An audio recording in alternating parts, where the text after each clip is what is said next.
네, 안녕하세요. 오늘 제가 이야기할 주제는요, 불분명한 사람들을 멀리해야 하는 이유인데요. 아마 우리 주변에는요, 참 불분명한 사람들이 있어요. 이런 불분명한 사람들이 누구인지, 그리고 이들에 대한 대처는 어떻게 해야 되는지 한번 제 경험을 바탕으로 이야기를 해 드리도록 하겠습니다. 일단 첫 번째 에피소드는요, 제가 2016년 12월에 상해 어학연수를 이제 갔었어요.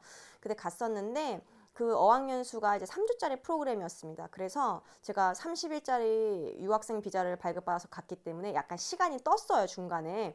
그래서 어학연수 시작하기 전까지 약 9일 정도의 시간이 있었습니다.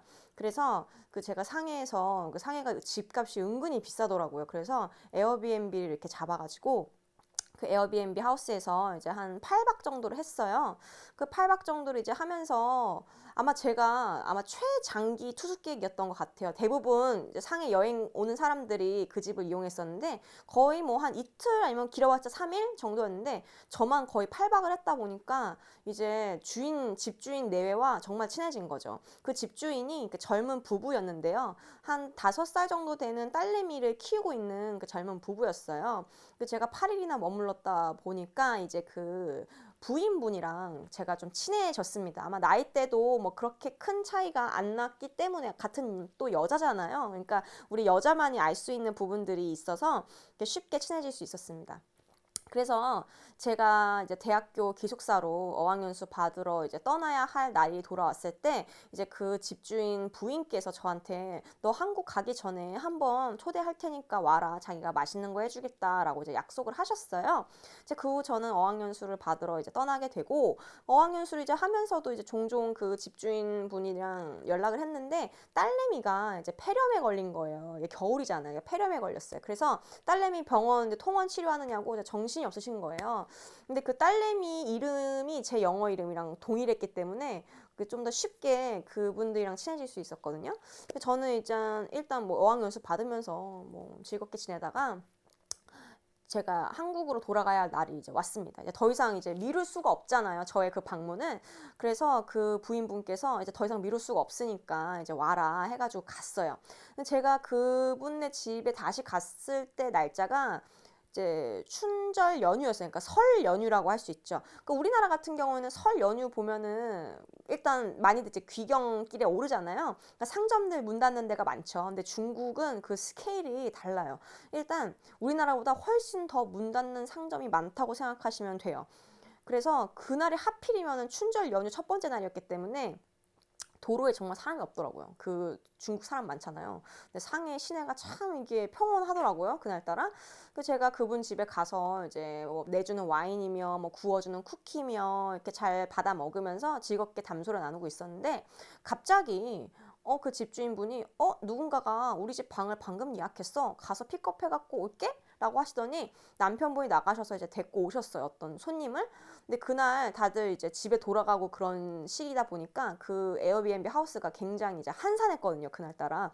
근데 이제 갑자기 누군가가 예약을 해서 그 집에 이제 누군가가 오게 됩니다. 근데 그 누군가가 바로 이제 저와 1년 정도 이제 친분을 갖고 연락하며 지내던 한 남자분인데요. 나이가 저랑 이제 비슷한 또래예요.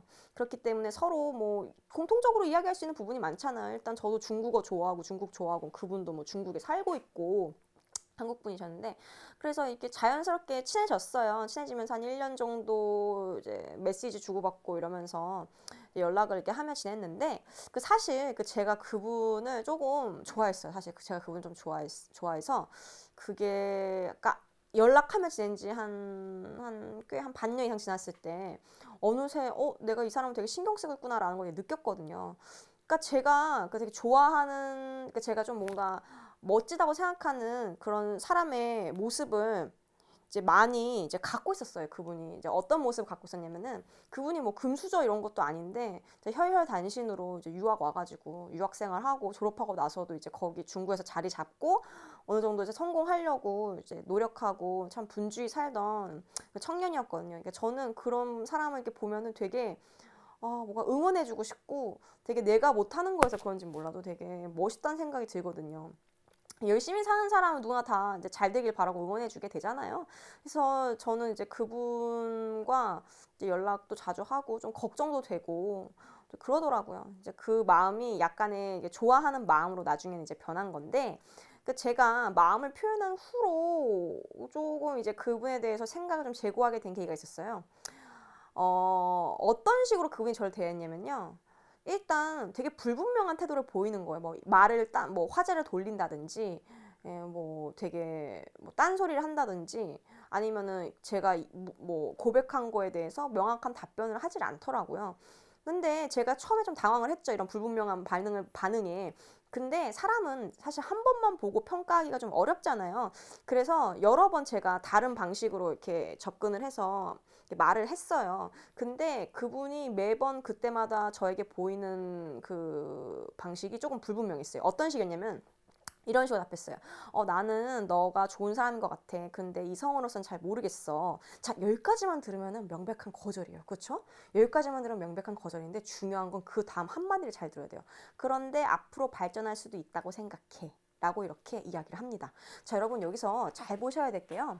이분은 항상 매사 이런 식이었어요. 어떠냐면은 상반된 메시지를요, 동시에 줍니다. 예를 들어서 뭐 아니라는 메시지, 그리고 그렇다는 메시지, 뭔가 얼핏 보면은 되게 모순되잖아요. 이런 모순되는 상반된 메시지를 이렇게 동시에 주는 거예요. 근데 그분의 이런 의사표현 방식을 보면요, 그런 식이었던 게 굉장히 많았어요. 지금 생각해 보면은.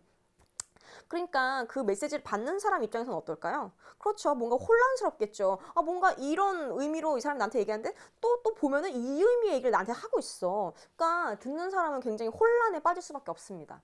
그래서 저는 그때 이분이 그렇게 좀 좋은 사람, 그러니까 가까이 지낼 만큼, 그러니까 가까이 막 진짜 흉금을 터놓고 정말 가까이 진짜 위기 주는 사람으로 지낼 만큼은 좀 아닌 것 같다는 생각을 좀 그때 했던 것 같아요. 사실 그 거절하는 거 그 자체는 문제가 아니거든요. 근데 그 거절할 때 그 표현을 좀 명확하게 해야 되는데 이런 식으로 표현을 했죠. 일종의 뭐 어장관리라고도 할 수 있죠. 그렇잖아요. 뭐 누가 나 좋다고 하는데 뭐 기분 나쁠 사람 그렇게 많지 않잖아요. 그러니까 나 좋아하는 사람이 있는 게 좋으니까 그런 식으로 이제 어장관리를 제가 지금 생각하기에는 했던 것 같아요. 저는 근데 제 주변에 그런 류의 의사 표현을 하는 사람이 없었기 때문에 굉장히 조금 당황했습니다. 굉장히 당황했어요. 이건 첫 번째였고요. 두 번째가 있는데요. 올해 한 5월 달에 제가 홍콩 여행을 가게 됐어요. 제가 홍콩에 좋아하는 브랜드들이 좀 있어서 쇼핑을 좋아하거든요. 옷 입는 거 좋아해가지고 홍콩에 가서 이제 제가 좋아하는 브랜드 털어와야지, 우리 봄 상품, 뭐 여름 상품 털어와야지라는 생각에 가려고 했는데, 마침 제가 가려고 하니까 친한 언니가 저한테 너 홍콩 가? 그러면 나 대학교 후배 소개시켜주고 싶은데 그분이 이거 홍콩 산다더라. 근데 자연스럽게 한번 만나봐. 그러니까 그분 홍콩 살고 뭐 같은 학교 나왔으니까 뭐 지적인 능력도 뭐 검증됐고, 그러니까 한번 만나봐라, 이런 식으로 연락처를 이렇게 교환했어요. 그 다음에 이제 카톡으로 이제 연락을 막 했는데, 제가 결과적으로 그분을 제가 홍콩에서 못 보고 왔습니다. 물론 여러 가지 이유가 있을 수 있어요. 제가 홍콩 여행 그때 갔을 때가 밤도깨비 여행이었어요. 그러니까 금요일 밤에 가서 일요일 밤에 돌아오는 거였기 때문에 굉장히 타이트한 일정이었어요. 또 그분이 그 홍콩에 있는 투자은행에서 일하시는 분이었기 때문에 굉장히 이제 바쁘죠. 그쵸? 투자은행에서 일하시면. 근데 그것도 알아요. 근데 그것도 아는데, 그러니까 뭐가 문제였냐? 만남 자체가 성사되지 않은 건 문제가 아니에요. 이번에도. 그럼 뭐가 문제냐? 그 과정에서의 의사표현이 문제예요. 그러니까 어떤 식으로 의사표현을 했냐면요. 그러니까 제가 물어봐요. 그러니까 왜냐면 저도 여행 일정을 이렇게 좀 이렇게 조율을 해야 되잖아요. 그쵸? 저도 쇼핑도 하고 친구도 만나야 되니까 날짜를 딱 정해야 되잖아요. 그래서 제가 한 일주일 전쯤에 연락을 드렸어요. 저 홍콩 가기 일주일 전쯤에. 그랬더니 뭐 상황을 봐야 안 돼요. 뭐 그럴 수 있죠. 뭐 출장이 잡힐 수도 있고 뭐 그럴 수 있어요. 근데 그러면은 뭔가 일이 생기면은 보통 이제 먼저 연락을 해줘야 되는 거잖아요. 근데 뭐 아무 말이 없으시더라고요. 근데 그러니까 이런 식이야. 보면은 제가 이렇게 물어요. 그러면 뭐 잘 모르겠다, 이런 식이에요. 그래서 이렇게 하다가 좀 더 있다가 제가 또 다른 질문을 해요. 그러면은 그때도 뭐 뭔가 잘 모르겠다, 그러니까 이런 식이요. 그러니까 그게 한 3번 정도를 그렇게 의사 표현을 하시더라고요. 뭐 시험이 있어서요. 시험이 그때쯤 끝날 것 같긴 한데 시간 봐서 봐요. 뭐 이런 식으로 항상 얘기를 하는 거예요. 그러니까 언제 어디서 몇 시에 딱 보자, 이게 아니라 뭐 무슨 일정이 있는데 뭐 그때 그 후에 시간이 되면 보자. 뭔가 이런 불분명한 이제 표현을 저한테 이렇게 계속 하시더라고요, 일관적으로. 그러니까 저는 이렇게 사람들 볼 때 한 3번 보거든요. 이 사람이 3번 정도 나한테 어떤 행동을 하는지를 보고 나서 판단을 해요. 이 사람이 별론지 괜찮은지. 근데 그분도 저한테 그 3번 이상 그런 식으로 불분명하게 의사 표현을 하시더라고요. 그래서 저는 결국 그분을 이제 못 보고 왔죠. 이렇게 못 보고 왔는데 이런 사람들 있잖아요. 이렇게 불분명하게 의사표현하는 사람, 이런 모호한 사람들은요, 그 보면은 약간 모호한 안개 같아요, 사실은. 그러니까 모호한 안개 같아. 그 안개 속에 뭐가 있는지, 그 뒤에 뭐가 있는지 사람들이 되게 궁금하잖아요. 그쵸? 그래서 계속 쫓게 돼요. 아까 제 에피소드 1에서 말씀드렸던 것처럼 이렇게 플러스의 메시지와 마이너스의 메시지를 동시에 보내는 이런 사람들도 굉장히 사람으로 하여금 혼란을 초래하게 만들죠. 근데 사람은요, 내가 혼란스러워요. 뭔가 정리가 안 돼요. 그러면은 이게 종결 본능이라는 게 있어요. 그렇기 때문에 빨리 이 난제를 이제 해결해야 한다는 그 욕구가 더 들끓거든요. 이게 어떻게 보면 밀당의 원리라고도 할 수 있죠. 그렇기 때문에 그 문제를 해결을 해야 돼요. 그렇기 때문에 사람이 계속 그 사람을, 그 대상을, 나에게 그런 반대되는, 상반되는 메시지를 보내는 사람을 계속 쫓게 되어 있어요. 그래서 그 사람을 계속 쫓는 거예요. 그러면은 그 나한테 그 메시지를 보낸 그 당사자는 소기의 목적을 달성하는 거죠. 이 사람이 날 계속 쫓아오네? 나 계속 관심받고 있네? 이렇게 소기의 목적을 이렇게 달성하게 되는 겁니다.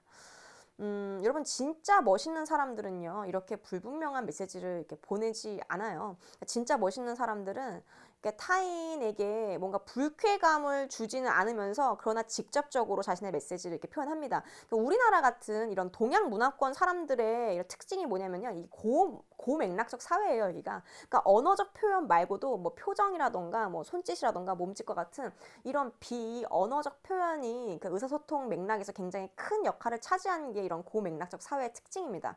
그래서 뭔가 내가 굳이 말로 해야 알아? 약간 이런 의식이 좀 팽배해 있어요. 그러니까 내가 이렇게 했으면 뭔가 알아들어야 되는 거 아닌가? 이렇게 사람은 생각하거든요. 근데 제가 유럽 여행 갔을 때 느낀 거는 유럽 사람들은 저맥락적 사회예요. 그러니까 유럽 사람들은 대놓고 얘기해요, 그냥. 근데 저는 그게 굉장히 좋았어요. 편했어요. 그리고 딱히 무례하다는 생각도 안 들었어요. 그러니까 명확하게 정리를 해주는 거잖아요. 제가 방금 말씀드린 그 에피소드, 2번째 에피소드 그 홍콩남처럼 뭐 제가 이렇게 물어보면 잘 모르겠어요. 뭐 그 시간 봐서요. 뭐 이런 식으로 표현하는 게 저는 2가지 생각이 들었어요. 첫 번째는 좀 알아듣길 바라는 건가? 그러니까 좀 제가 알아서 좀 말귀를 알아듣길 바라는 건가? 제가 알아서 알아듣고 그냥 연락을 더 이상 안 하길 바라는 건가? 그러니까 이런 첫 번째 생각이 들었고요. 2번째는 그 사람이 진짜 바쁜 거예요. 정말 일정이 없고 일정이 진짜 바쁘고 해가지고 그런 식으로 표현을 한 게 아닐까? 이렇게 2가지 생각이 들었거든요. 어쨌든 뭐 어떠한 이유에서든 간에 제가 그 홍콩남에게 느낀 그 인상은 남의 시간을 별로 존중하지 않는 사람의 태도라는 것이었습니다. 그렇기 때문에 뭐 못 보고 왔다고 해도 별로 전혀 막 아쉬움이 없는 게, 그런 사람은요 진즉에 별로 엮일 가치가 없어요. 그러니까 남의 시간과 남의 감정에 대한 그런 배려가 없는 사람을 만나봤자 뭐하죠? 그렇죠. 저는 그런 사람과는 엮이지 않는 게 참 다행이라고 생각을 합니다. 제가 생각하기에 진짜 멋있는 사람들의 사례가 있어요. 제가 드라마 보면서 몇 개 이제 모아둔 자료가 있는데 한번 같이 이제 재생을 해 보도록 하겠습니다. 浅尾さん、この後お時間ありますか？どうして？私、お話ししたいことがたくさんあるんです。君は明るいし可愛いし女子力も高い。男にとって申し分ない女性だってことは認めるよ。どうしたんですか急に。残念ながら君には興味がないんだ。申し訳ないけど結論は早い方がいいと思ってね。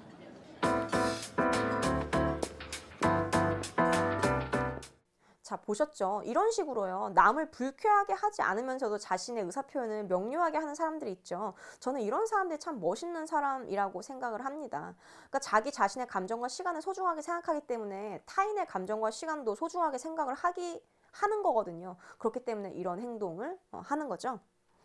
여러분, 우리 사람의 에너지와 시간은 한정적이에요. 우리 사람의 에너지와 시간이 한정적이기 때문에 이런 한정된 에너지와 시간을 그러니까 쓸만한, 그러니까 그 가치 있는 사람과 함께 보내야 되는 거예요. 제가 오늘 말씀드린 그 상해남이랑 홍콩남 같은 이런 부류의 사람들은요, 이렇게 모호한, 그러니까 불분명한 사람들을 이렇게 멀리 해야 하는 이유는요, 우리의 감정과 시간을 상당 부분 소모하게 만드는 존재들이기 때문입니다. 여러분, 의사 표현을요, 3번 정도 여러분 타진을 했을 때 불분명하게 하는 사람은요, 여러분 곁에 둘 필요가 없는 사람이에요. 여러분은 굉장히 소중한 분들이잖아요. 그쵸? 여러분을 소중하게 대하는, 여러분의 시간과 에너지를 소중하게 대하는 그런 명료한 분들과 함께, 그러니까 알콩달콩 행복하셨으면 좋겠어요. 네, 그런 마음에 이번 영상을 준비해 보았습니다.